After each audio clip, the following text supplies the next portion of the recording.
The historic list of Welsh place names is a groundbreaking and innovative tool for place name research, or if you just want to know what the field next to your house is called.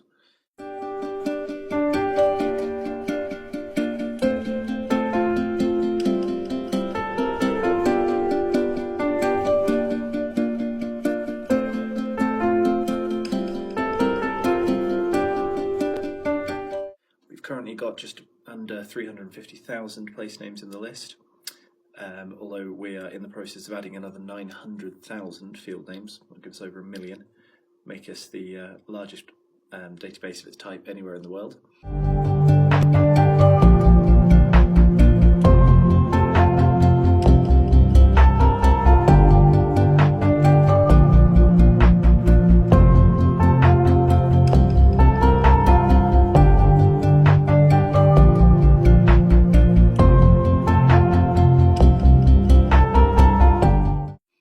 We've got names in Welsh, obviously, in English as well, in Latin, French, Anglo-Norman, Spanish, Genoese, Venetian, Breton as well, Low German, got a couple in Greek even.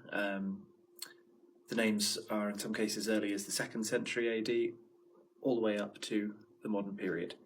We've got names from a variety of sources: monastic charters, wills, OS maps, Edward Lloyd's Parochialia, the tithe maps, anything you can imagine.